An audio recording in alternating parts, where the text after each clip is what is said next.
자, 시작하죠.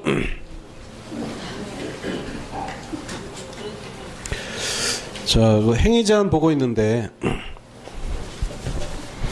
용도지역이 지정되고 이 지역 안에서 토지 이용 행위가 제한이 되죠. 근데 행위 제한 내용은 첫 번째 허용되는 건축물의 용도를 제한하는 사항이 있고, 두 번째 건폐율에 관한 제한이 있고, 그 다음에 세 번째로 용적률에 관한 제한이 있죠. 그리고 이 세 가지 외에 일부 충수를 제한하는 사항이 있었고, 충수 제한은 다 4층 이하는 제한되는데 뭐할 아까 정리를 했었죠. 첫 번째가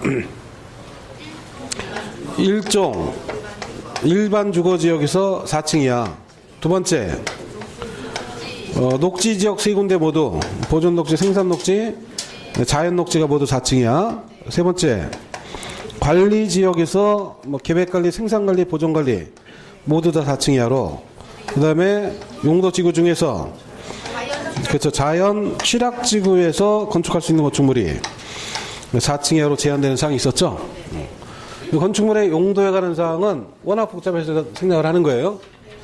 그 중에 몇 가지만 나중에 심화 과정이나 이때 한번 체크해서 볼 거고, 그다음에 건폐율, 용적률은 비교적 숫자가 언뜻 보기엔 복잡해도 용도에 비해서는 워낙 훨씬 쉬우니까 그거를 정리하는 겁니다. 근데 표로 볼 때는 꽤 복잡해 보였지만 기본에는 숫자 위주로 정리하시면 돼요.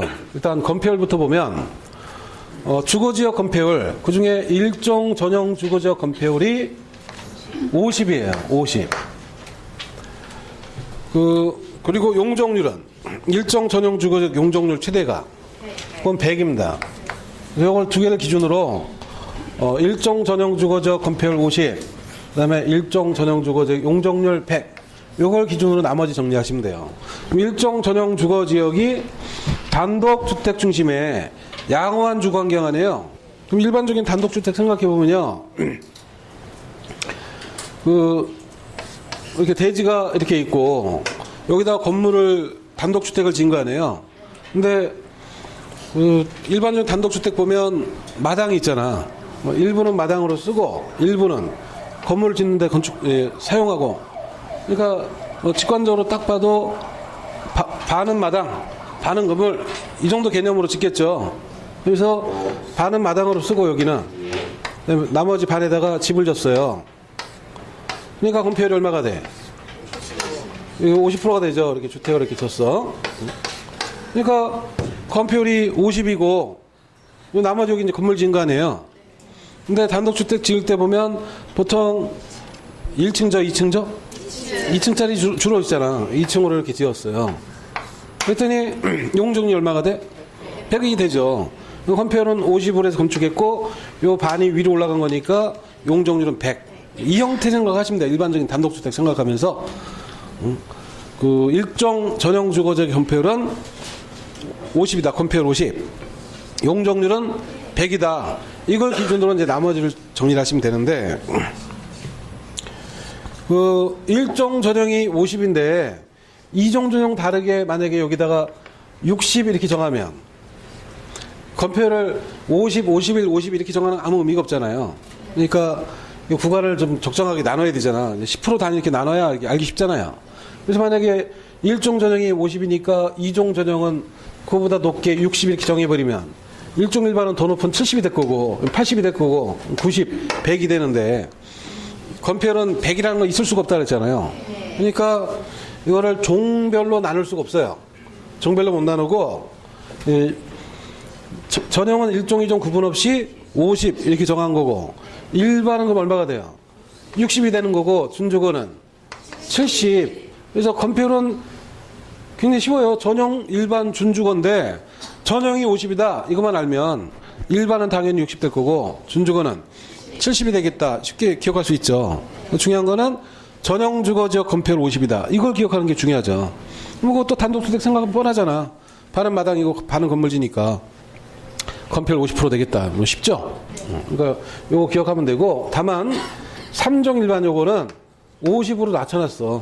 3종 일반은 그래도 주거지역인데 용적률도 높은데 건폐율까지 높아놓으면 너무 과밀화되니까 결국은 건물 실제 크기는 용적률로 결정돼요. 그리고 용적률은 놔두고 건폐율을 낮춘 거예요. 50으로. 그래서 이거 하나만 주의하면 그 전형 50을 기준으로 정리하면 뭐 어렵지 않고요. 그 다음에 상업지역 건폐율이 높겠죠. 그 중에서도 중림상업이 높겠죠.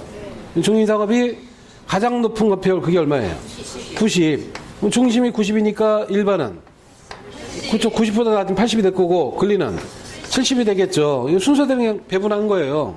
별 의미가 없어. 그냥 밀도에 따라서 10% 단위로 나눈 거니까 중심이 90이면 다음에 순서대로 80, 70 되겠다. 쉽게 알 수 있죠. 다만 유통상업은 이 순서로 보면 60이 돼야 되잖아. 근데 이거 60이 아니고 80으로 꼬꼬 올라갔죠. 그래서 요 순서 그 근림보다는 유통이 크다. 이거 하나 기억하면 돼요. 상업지역은 90, 80, 70 이렇게 나눈 건데 유통은 주로 이제 창고다 보니까 건물이 크단 말이에요. 그래서 근린상업보다는 커서 80이 된 겁니다. 그래서 그 건폐율이 된 용적률은 유통이 근린보다 크다. 이걸 하나 기억하시면 되고, 그 다음에 공업지역은 다 동일하게 70을 한 번에 정했어요. 이게 공업은 상업보다는 일단 기본적으로 건폐율이 많이 필요해요. 그러니까 주거지역보다는 건폐율이 당연히 높은 거죠. 그런데 상업보다는 낮은 거고, 상업보다 낮아야 될 이유가 뭐 공장 설비나 이런 것도 막 들어가는 지역인데 위험하잖아요. 그러니까 화재라도 한번 발생하면 피해가 너무 크니까 옆 공장은 어느 정도 떨어져야 돼. 그래서 주거지역보다는 높고 상업지역보다는 낮고, 그럼 70이 된 거예요. 주거지역 중에 가장 낮은 게 50인데 왜 90 아니야? 반뚝 나누니까. 그러니까 70 된 거 아니에요. 그래서 70으로 정해진 겁니다. 나머지는 다 똑같아요. 나머지 다 그 기본 다 20 건폐율이 통일해서 주상공까지가 개발이고 나머지는 다 미개발지잖아요. 물론 나중에 개발할 토지가 일부 있지만 기본적으로 당장은 미개발이죠. 그러니까 미개발지니까 다 통일해서 한꺼번에 20 이렇게 정한 거예요. 다만 계획관리는 40으로 좀 높여놨죠. 이거는 그거는 도시 밖에 있는 토지 중에 유일하게 개발 가능한 용도가 계획관리라서 그거 하나만 살짝 높인 거예요. 그러니까 건폐율은 별거 없어요. 네 가지 일단 외우는데 전용주거 건폐율 50이다 이거 하고 중립상업지역의 건폐율이 90이다. 공업은 70이다. 나머지는 20이 기본이다. 이렇게 해서 네 가지 기억하고 그중에서 세 군데만 좀 주의해서 원래 일반은 60인데 삼정 일반은 50이더라. 그 다음에 유통은 근린보다는 큰 거다. 그래서 근린이 70이면 유통은 80이 되는 거고 그 다음에 나머지 중에서 계획관리 하나만 40. 그리고 세 군데만 좀 주의하시면 뭐 크게 어렵지 않게 정리가 돼요. 네, 숫자는 별것도 없는데 이거 외우기 힘들다라고 자꾸 말씀하시는 거는 이 틀이 안 헤어진 거예요. 용도적 틀이. 틀이 기억돼야 그 순서 따져가면서 이렇게 쉽게 정리를 하는데 순서가 안 돼 있으니까 숫자는 외웠는데 그 숫자가 어디에 해당되는 건지 그걸 못 찾는 것 뿐이죠. 그래서 용도적 틀을 먼저 외우라는 겁니다. 그 다음에 용적률은 일종 전용주거지역 용적률 100 이걸 기준으로 나머지 정리하면 돼요. 근데 이 건폐율은 50, 60, 70 이렇게 10% 단위로 나눠졌죠. 근데 그건 90 넘어갈 수는 없으니까 그 안에서 쓸 수 있는 숫자가 몇 개 안 돼요. 50, 60, 70, 80 이거밖에 없으니까 이런 식으로 묶어가지고 이렇게 정한 건데 용적률은 위로 올라가니까 100도 있고 200도 있고 300도 있고 얼마든지 허용만 하면 위로 올라가죠. 그러니까 그 다양하게 허용할 수가 있으니까 종별로 이게 다 다른 거예요. 종별로 다른데 이걸 여기처럼 건폐율 10% 단위로 차이를 두면 110, 120, 130, 뭐 100이나 110이나 그게 그거죠. 용적률은. 그러니까 차를 좀 크게 벌려야 되는데 그걸 100% 단위로 100, 200, 300 이렇게 올리면 준주거증 가면 뭐 거의 용적률이 너무 높죠. 그러니까 상업지역과 차이가 없게 돼요. 상업과 차이가 생겨야 되니까 100은 너무 큰 것 같고 10은 너무 작고 그러니까 반뚝 잘라야지. 그래서 50% 단위로 차이를 두고 나눠진 겁니다. 그러니까 일종 전용이 100이고 그 다음에 50%로 차이를 둔 거다만 생각하면 순서만 기억하면 그대로 대입하면 되잖아요. 1종 전형이 100이니까 2종 전형은 150이 되고 1종 일반은 200이 되고 2종 일반은 250이 되고 그 다음에 3종 일반은 300이 되고 여기까지 순서대로 됐고 준주거는 말은 주거지만 앞에 있는 전형 일반과는 전혀 다른 거예요. 여기는 상합 업무 기능이 보완된 거야. 그러니까 이 용적률 차이도 상합 지역의 차이를 여기다 적용을 한 거예요. 상합이 200% 차이거든요. 그래서 300 더하기 200 해서 500이 된 겁니다. 500. 그래서 너무 성질 내지 마시고 차분하게 하셔. 그래서 일정 전형 100만 알면 나머지는 그냥 다 정리가 돼요. 근데 요 100만 기억해가지고 요 순서 따져서 그 문제 풀라 그러면 시험장에서 잘못하면 실수해. 1종 전형 100, 2종 전형 150, 1종 일반 200 뭐 이러다가 중간에 하나 잘못 빼먹으면 3종 일반에 250 잘못 나와요. 그러니까 3종 일반이 300이다를 더 하나 더 기억해야지. 외우기도 편하게 돼 있잖아. 3종이 3자네 3자. 3종 일반이 글자가 3자라서 용적률도 300이다. 1종 전형은 1자니까 100이다. 이렇게 해서 두 개를 연결해서 기억해두면 나머지 이제 뭐 가운데 있는 거 금방 풀죠. 2종 전형을 물으면 1종 전형 100을 생각하면서 150. 2종 일반을 물으면 3종 일반 300 생각하면서 그 앞에 거 300 전에 250. 쉽게 찾죠. 그리고 준주거 500은 같이 기억을 해야 되죠. 그래서 주거지역 용적률은 100, 300, 500을 기억하는 거예요. 100, 300, 500. 100은 1자라 1종 전형. 300은 3자라서 3종 일반. 준주거는 500. 그래서 100, 300, 500을 먼저 기억하고 그 다음에 준주거 500과 함께 중공업 400을 같이 기억해야 돼요. 중공업의 400. 준주거 500, 중공업 400. 같은 준자네요. 근데 주거와 공업 중에 밀도가 어디가 높나? 주거지역이 밀도가 높아요. 주거지역이 주거 기능이 포함되면서 거기에 같이 따라가야 될 시설들이 굉장히 많죠. 학교도 가야 되고 뭐 각종 생활에 필요한 편의시설들이 따라 들어가야 되니까 밀도가 자연스럽게 높아집니다. 또 공업 쪽 가보면 공장만 있잖아요. 밀도가 주거보다 좀 낮게 되죠. 그래서 준주거가 높은 500, 준공업은 그보다 낮은 500 다음에 400. 이거 순서대로 쭉 연결돼서 기억이 되죠. 주거지역 100, 300, 500, 준주거 500, 준공업은 400. 그럼 이게 400이면 일반은 350이 될 거고 전형은 300이 될 거고 그럼 이거는 안 외워도 그냥 알죠.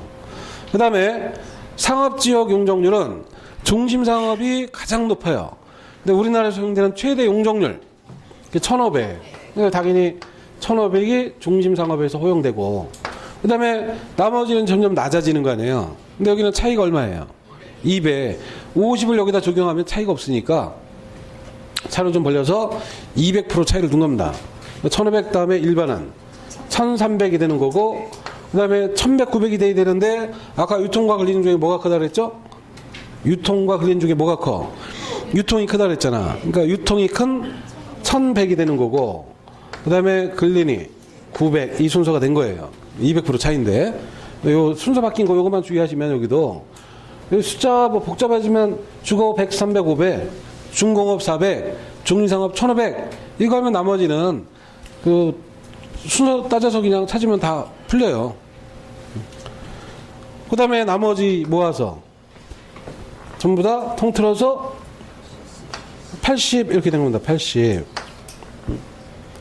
다 모아가지고 그러니까 이건 또 묶어서 기억하면 되죠.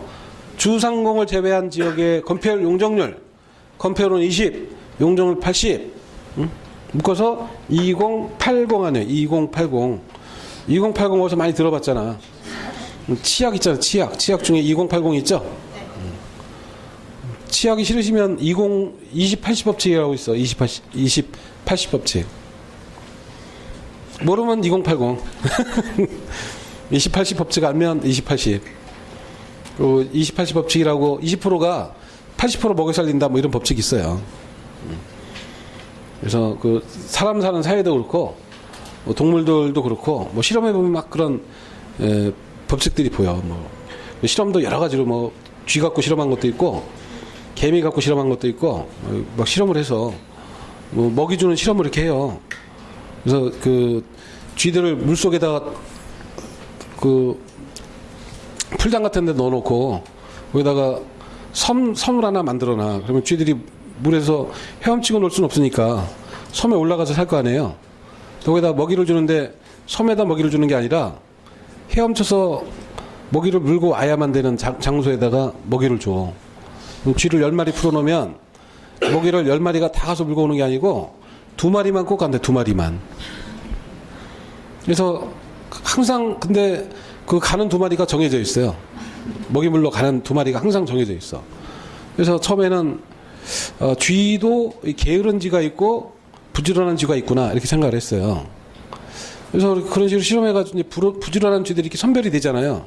그 부지런한 쥐들을 다시 모아가지고 걔네들을 다시 넣어놨더니 거기서 또 80%가 놀아. 그동안 그렇게 열심히 일했던 부지런한 쥐 8마리가 막 놀아요. 2마리만 또 일을 해.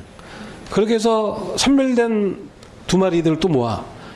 정말 부지런하다 검증된 쥐들 아니에요.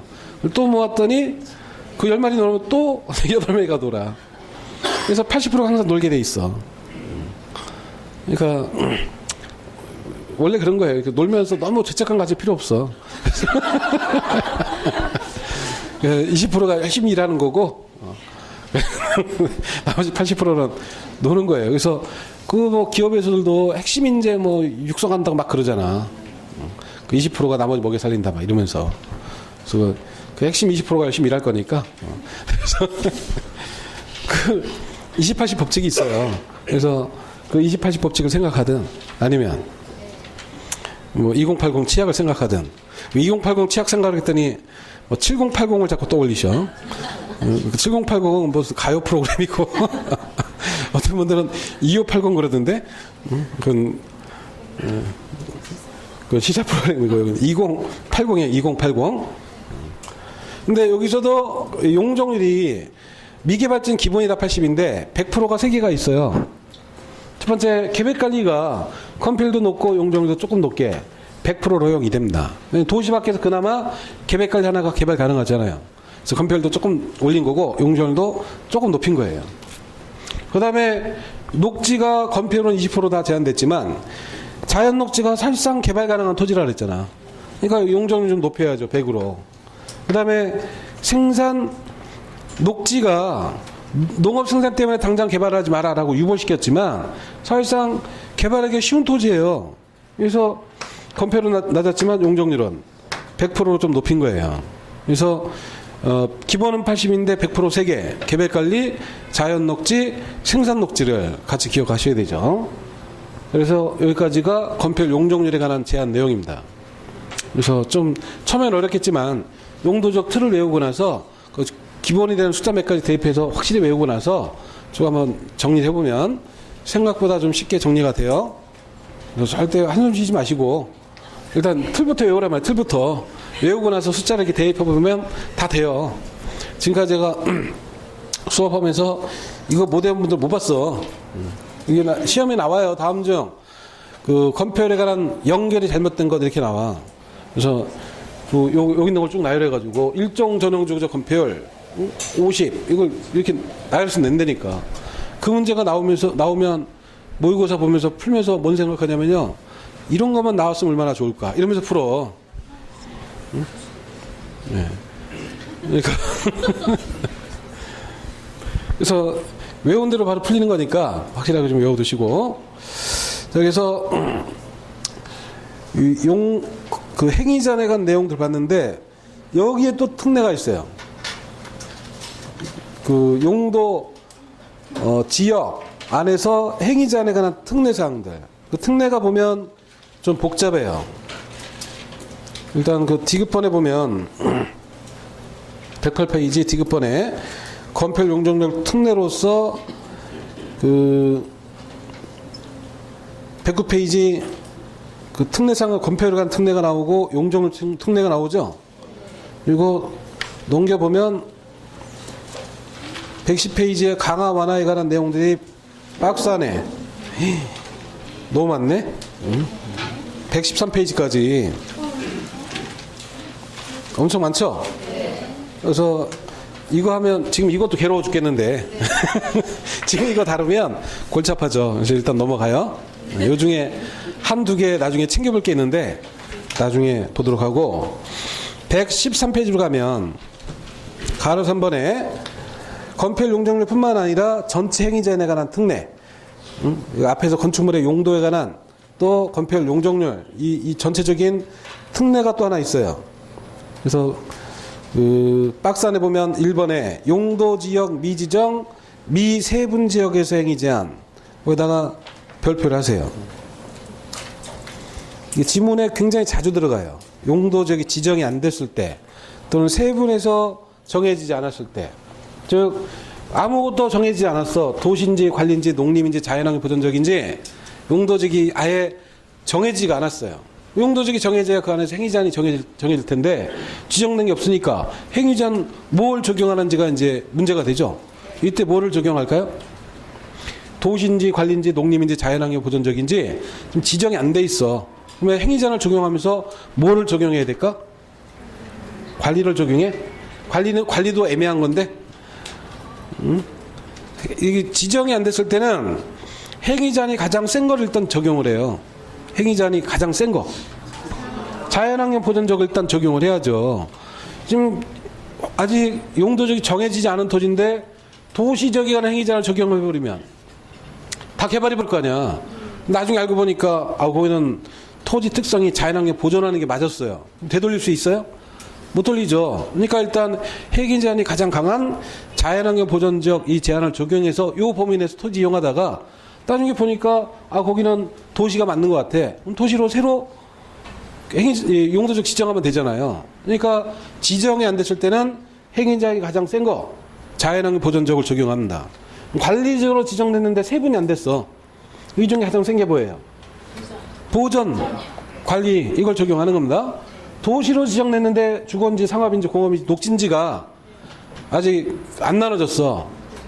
이 중에 뭘 적용할 거야? 녹지가 아니고 보존 녹지를 적용해. 녹지 중에서도 가장 센 게 보존 녹지죠. 그러니까 결론은 단순해요. 용도지역이 지정되지 않았다, 미지정, 또는 용도지역이 세분에서 정해지지 않았다, 미세분, 이 경우에는 한마디로 보전자만 찾으면 돼. 보전이 나오면 맞는 거, 보전 안 나오면 틀린 거, 이렇게 보시면 됩니다. 그래서 첫 번째로 용도지역이 도시인지 관리지역인지 농림지역인지 자연환경 보전지역인지 지정이 안 됐다. 이때 이 중에 보전자가 들어가 있는 게 뭐예요? 자연환경, 여기 보전지역 아니야. 의미가 자연환경 보전, 여기에 보전이라는 단어가 들어가 있죠. 이걸 적용한다, 이런 얘기고, 그 다음에 관리로 지정이 됐는데 이 계획관리인지 생산관리인지 보전관리인지 구분이 안 돼 있으면, 여기서도 보전자는 여기 들어가 있잖아요. 이걸 적용한다. 도시로 지정이 돼 있는데 주거인지 상업인지 공업인지 녹진지가 구분이 안 돼 있어요. 근데 녹지 지정한다면 안 된다 그랬죠? 녹지는 보전 녹지, 생산 녹지, 자연 녹지가 있는데 이 중에 보전 녹지를 적용한다. 그럼 자연환경 보전 관리, 보전 녹지, 무조건 보전자를 찾으란 말이에요. 속일 땐 이런 걸 살짝 넣어요. 도시로 지정됐는데 세분에서 지정되지 않았을 때 자연 녹지에 관한 규정을 적용한다. 자연 녹지 나오면 틀리단 말이에요. 무조건 보전자만 찾으면 돼. 그래서 어려운 얘기가 아니니까 확실히 이런 거 자주 나오는데 보전만 기억하면 푸는 거니까 이런 거는 확실하게 기억했다가 나오면 바로 풀어. 이런 건 바로 찾아야 돼, 답을. 이런 것만 실수 없이 정확하게 맞추면 다 붙는 거예요. 동그라미 1번 다시 보면 도시 관리 농림 자연환경 보전적으로 용도가 지정되지 아니한, 여기서 키워드가 용도가 지정되지 아니한, 이 말 보면서 일단 보전이 생각나야 된단 말이에요. 이 행위제한을 적용하면서 자연환경 보전 지역에 관한 규정을 적용한다. 동그라미 2번에 미세분 지역이죠. 도시적 관리지역이 세부 용도적으로 지정되지 아니한 경우, 여기도 지정되지 않았다, 이 표현이 나오잖아요. 도시지역에서는 기억본에 보전 녹지에 관한 규정을 적용하고 니은번에 관리지역인 경우 보전 관리에 관한 규정을 적용한다. 그리고 특례사항으로 미세분지역에 관한 행위 제한은 중요하니까 확실하게 정리해두고요.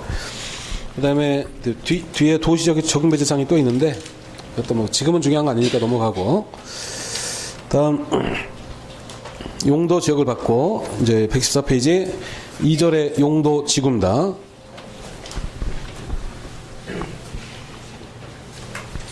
일단 교재부터 먼저 보죠.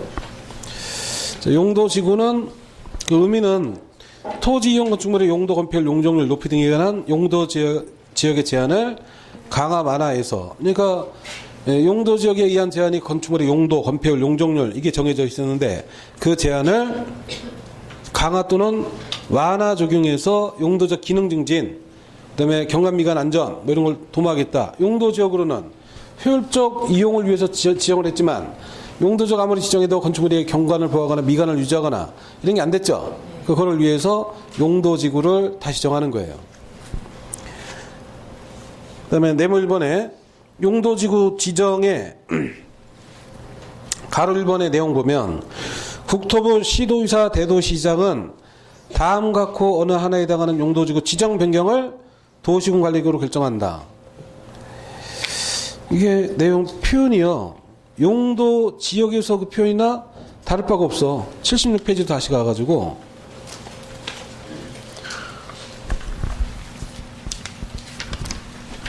그 용도적 지정 그 방가로 1번 밑에 내용하고 비교해 보면 똑같아요. 지금 앞에는 지금 보는 건 용도적이고 용도지구 서로 다른 건데 그 지정할 때 표현이 똑같아요. 국토부 시도의사 대도시는 다음 각호 어느 하나에 해당하는 용도 지역의 지정 변경을 도시군 관리계획으로 결정한다. 이 표현이 용도지구에 똑같이 나와가지고 글자만 하나 바뀌었잖아요. 지역으로 돼 있던 게 지구 요것만 바뀌고 똑같죠. 그러니까 지정되는 절차나 이런 게 똑같은 거. 지정하는 사람도 같고 지정하는 절차도 같고 그 용도지구를 지정하려면 용도 토지 중에 일부를 이렇게 정해서 여기를 경관을 보호할 필요가 있어서 여기 경관지구로 지정하려고 그래요. 이게 지정하려면 이렇게 그림부터 그릴 거 아니야. 이게 뭐가 돼요? 계획도가 되고 여기다가 조서, 설명서 같이 첨부해서 서류를 만드는 거죠. 그걸 입안이라고 하고 그 입안을 누가 해? 특광시군이 예배로 국토부 도의사가 국토부 도의사 해수부 나면 안 되죠. 그 다음에 다시 결정을 해야 되죠. 결정은 시도지사 대도시가 예배로 국토부 장관이 결정할 때는 협의 심의 거쳐서 결정고시라면 여기가 정해진 대로 경관지구로 지정이 되는 거예요. 그러니까 용도지역을 지정하거나 용도지구를 지정하거나 똑같은 거예요. 동일한 절차에 의해서 같은 사람이 지정을 하는 겁니다. 그리고 용도지구도 내 마음대로 막 만들어서 지정하면 안 되죠. 그래서 법으로 종류를 정해놨어요. 다음에 다음 각호에 해당하는 용도지구를 지정해. 그래서 법으로 정해놓은 용도지구가 10가지가 있습니다. 10가지. 10가지가 보면 첫 번째 경관지구라는 게 있죠. 그 다음에 두 번째 미관지구가 있고, 세 번째 고도지구, 네 번째 보존지구, 그 다음에 시설보호지구, 그 다음에 6번에 칠학지구가 있고, 그 다음에 7번에 개발진흥지구, 8번에 방제지구라는 게 있고, 넘어가서 방화지구가 있고, 10번에 특정용도 제한지구가 있고요. 그 다음에 그 밖에 대통령령으로 정한 지구라고 돼 있는데 대통령령으로 정한 게 없어요. 그러니까 법으로 정한 10가지만 있습니다. 10가지가 단어가 다 그렇게 어렵지가 않죠. 단어는 쉽잖아. 단어는 경관 알잖아. 미관이 뭔지 알잖아요. 경관이 뭐고 미관이 뭐야? 경관은 이런 걸 산도 있고 물도 있고 이걸 보면서 미관이 수려하다 이렇게 얘기를 해요. 경관이 수려하다 그래요. 경관이 수려하다 이렇게 얘기를 하죠. 뭘 보면서? 여기 안에 있는 나무 하나 보면서 전체적인 풍경을 보면서 그런 게 이제 경관이에요. 미관은 이런 건축물이 있는데 보존 가치가 있는 이런 건물을 보면서 참 건물이 참 멋있게 잘생겼다 이런 얘기를 하죠. 이 개별 건물이 가진 어떤 거를 미관이라고 하죠. 이런 걸 미관. 뭐 거리의 모습이라든지 또는 이 개별 건물이 가지는 이런 형태라든지 이런 걸 보면서 미관이라고 하죠. 이 경관을 보호하기 위한 게 경관지고, 이 경관이 수려한 이 지역에다가 건물을 뭐 뒤에 이런 건물을 짓는다든지 앞에다가 막 산을 가리는 건물을 짓는다든지, 사람이 이 산을 보고 싶어, 이 시커먼 건물을 보고 싶어, 산을 당연히 보고 싶을 거 아니에요. 그래서 경관을 보호해야 되니까 이런 건물 여기다가 짓지 마라 라고 제안하라는 게 그게 경관지구예요.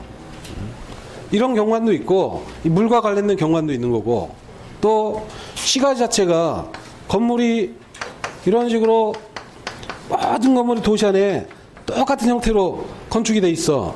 그럼 참 보기 좋네? 반듯해서? 보기 좋은 거 아니죠? 도시 경관이 잘 살려면 높을 때는 높고 낮을 때는 낮고 이런 식으로 건물이 자연스럽게 배치가 되면서 도시 전체적인 경관이 사는 거죠. 이런 시가 자체가 가지는 경관도 있는 거고, 이런 산이 가지는 경관, 물이 가지는 경관, 이와 같은 경관들을 보호하려고 하는 게 경관지구고요. 미관지구는 개별 건물이 가지는 이런 거를 보호하겠다는 거예요. 그래서 이런 문화적으로 보존 가치가 있는 이런 건물의 미관도 있는 거고, 그다음에 뭐 문화의 거리나 뭐 이런 걸 만들기 위해서 그 미관지구로 정하는 것도 있는 거고. 그러니까 단어 의미가 뭐 그렇게 어려운 건 아니에요. 그러니까 경관지구, 미관지구, 그다음에 고도지구가 있고, 고도는 뭐예요? 높이 제한하겠다. 그다음에 방화, 방제 이런 게 있는데, 방화는 화재 막겠다. 방제는 재해 재난 막겠다. 그다음에 보존지구는 뭔가 보존하나 보죠. 보존. 그다음에 시설 보호 이런 게 있는데 뭐 시설을 보호하나 보지. 그러니까 시설 보호지구죠. 그다음에 취락지구. 취락은 뭐죠? 취락은 마을 아니야, 마을.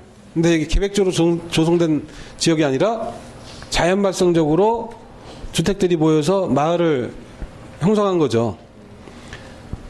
그 자연적으로 만들어진 이런 마을을 보통 취락이라고 하죠. 그 취락 정비하겠다. 그게 취락지구. 그다음에 개발진흥지구 개발하겠다. 그다음에 특정 용도 제한지구는 이름이 특정한 용도를 못 들어오게 제한한다. 그러니까 단어가 어려운 게 하나도 없어요. 그러니까 의미도 쉬워. 그대로니까 단어대로 용도지구 의미가 그대로 설명돼요. 그러니까 중요한 거는 법으로 정한 용도지구에 어떤 게 있나, 요거를 기억하는 게 중요하죠. 그러니까 법에 정한 거 이런 게 있다는 거를 자꾸 읽어서 눈에 담으면 되는데, 눈에만 담아가지고는 또 그냥 긴가민가 해요. 그래서 뭐가 있었는지를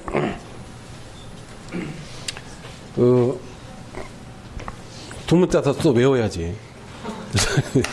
용도 지구에는 종류가 경관지구가 있고, 그다음에 미관지구라는 게 있고, 고도지구가 있고, 방화지구가 있고, 방제라는 게 있고요, 보존지구가 있고, 시설 보호지구가 있고, 취락지구가 있고, 그다음에 개발 진흥지구라는 게 있고, 특정 용도 제한지구까지 10가지 용도지구가 있습니다.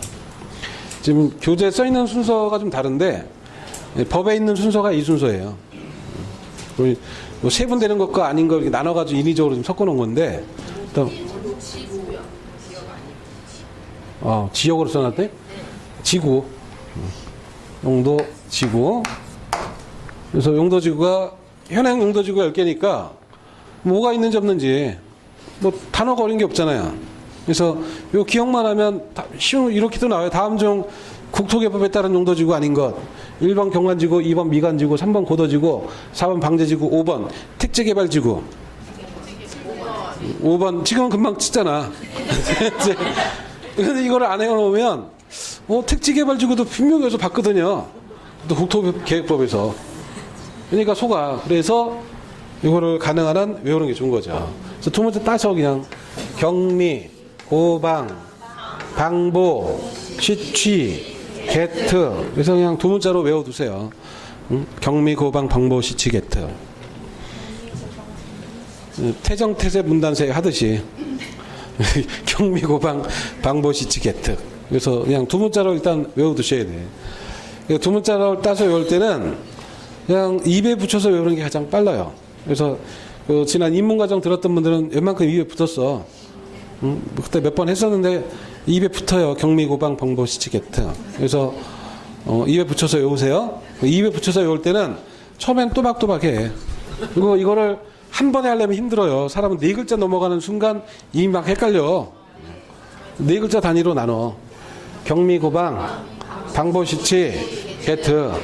이렇게 외우면 이제 경미, 고방을 일단 하나 외우고 방보, 시치를 외우고 개특을 외운 다음에 붙이면 되는 거예요. 경미, 고방이 있고 방보, 시치가 있고 개특이 있는데 연결해서 경미, 고방, 방보, 시치, 개특이다.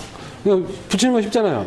경미, 고방, 방자로 끝나면 방자부터 생각해서 방보, 시치 연결되니까 경미, 고방, 방보, 시치, 개특.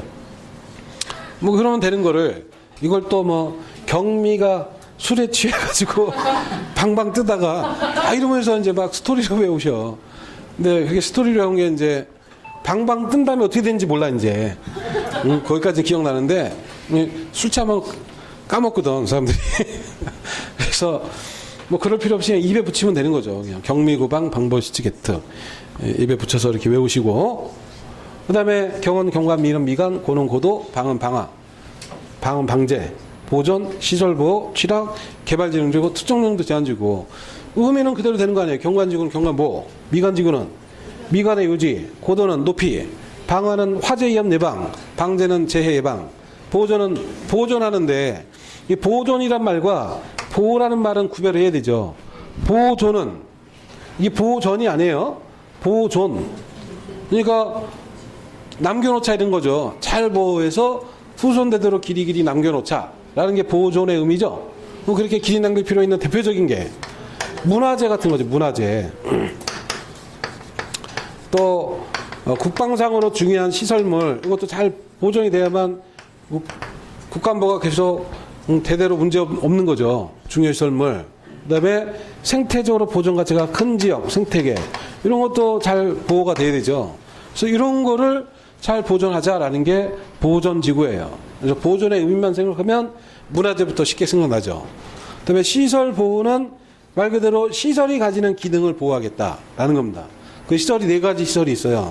학교가 있고, 그 다음에 공용 시설, 그 다음에 항만 시설, 그다음에 공항 시설, 이 시설들이 가지는 기능을 보호하자. 공항이 뭐 하는 거예요? 비행기가 착륙하고 이륙하는 건데, 공항이 있는데 그 주변에다가 건물을 막 이렇게 지어놓으면 어떻게 돼? 비행기가 이륙하다가 문제 되잖아.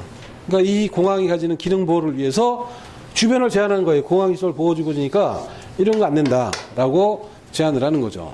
그래서 김포공항 가보면 주변에 건물들이 전부 다 낮게 돼 있죠. 그게 공항 때문에 그런 거예요. 공항 때문에 주변의 건물들을 다 높게 못 짓게 그냥 제한을 해버려요. 그래서 거의 뭐 4층 이하로 다 제한돼가지고 낮게 짓죠. 그 인천공항은 아예 그냥 건물 주변에 못 짓게 바다로 나가서 져버린 거 아니야. 응? 그 앞뒤가 다 바다니까 주변에 건물 들어설 수가 없잖아요. 그래서 이런 식으로 공항이 가지는 시설을 보호하자 이래서 정하는 게 시설보호지구. 그 다음에 취락지구는 취락정비, 자연적으로 발생된 만들어진 이런 마을이다 보니까 아무래도 기반시설이나 이런 게 좀 제대로 안 갖춰져 있죠. 그걸 살기 좋게 좀 정비를 하자라는 게 취락지구. 보통 용도지구가 지정되면 내 땅에 경관지구가 지정됐어. 토지소유자 입장에서 좋아요, 나빠요? 경관지구 지정되면 좋아? 우리 동네 경관이 막 좋아지니까. 근데 토지소유자 입장에서는 다 제한되는 거예요. 경관지구니까. 건축할 때 뭐 안 된다, 뭐 안 된다. 막 제한되는 거예요. 토지소유자한테 뭐 좋은 거 별로 없지. 미관지구, 고도지구 다 마찬가지야. 방화지구. 건축비 많이 올라요. 방화지구 지정되면. 방화 구조로 불연제를 써서 건축을 해야 되니까 건축비가 올라가. 다 별로 좋은 거 없는데 취락지구 지정되면 이건 좋은 거죠. 취락지구를 주거지역에 지정할까 안 할까? 이런 데는 지정이 안 돼. 여기는 다 주거상업공업은 체계적으로 개발되는 지역들이에요. 취락은 녹지지역이나 관리농림 자연환경 개발 안 된 지역에 거기에도 주택은 하나 두 개 모여들어서 그 마을을 이룬단 말이에요. 근데 저런 지역에서 생긴 마을이니까 기반시설 뭐 제대로 안 갖춰져 있고 이게 시설들이 막 부족하니까 그걸 정비하겠다라는 게 취락지구예요. 그러니까 토지소유자 입장에서는 취락지구 지정되면 유리하죠. 뭐 도로가 뚫리고 상하수 만들어진다는 거고 취락지구 지정되는 순간 건폐율이 달라져요. 아까 건폐율이 녹지적 건폐율 얼마?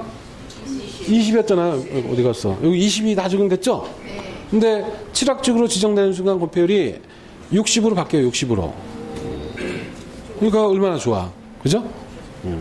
그게 이제 보통은 용도지구 지정되면 토지 소유자한테 다 불리한데 취락지구는 좋죠. 개발진흥지구는 더 좋지. 개발하기 때문에. 그다음에 특정용도 제한지구는 이거는 못 들어오게 제한하는 거네. 특정 용도 시설들 못 들어오게 제한한다. 이유는 주거기능 청소년 보호를 위해서 주거환경에 그 위해가 될 만한 시설 들어오지 마라 이렇게 제한을 하는 거예요. 이게 그 비슷한 게 뭐냐면 학교가 있는데 학교로부터 반경 몇 메타? 200m 안에 그 여러 가지 시설들 제한하죠. 200m 안에 뭐 만화방, 오락실, 뭐 술집 이런 거 못 들어오게 다 제한을 해요. 교육 환경에 지장을 주니까. 근데 이런 제한이 사실 문제가 있어요. 이 거리로 제한하는 게 이렇게 통학로예요 여기가. 그리고 전철역이고 학생들이 전철역에서 내려서 여기로 다 다녀. 200m 안에 만화방, 오락실 뭐 이런 거 못 들어온다라니까 여기에 이제 안 들어가요. 뭐 어디 있냐면 200m 벗어나가지고 여기 다 모여 있어. 학생들이 전철역에 내려가지고 여기 놓지만 결국은 문제되죠 이게. 학생들이 자꾸 왔다 많이 다니는 지역인데 거리 벗어나서 여기 생기니까 예, 문제가 있는 거지. 근데 여기는 이제 뒤에가 무슨 담장으로 막혀가지고 일로 다닐 수가 없어요. 근데 200m 안에 있다고 여기에는 못 들어왔고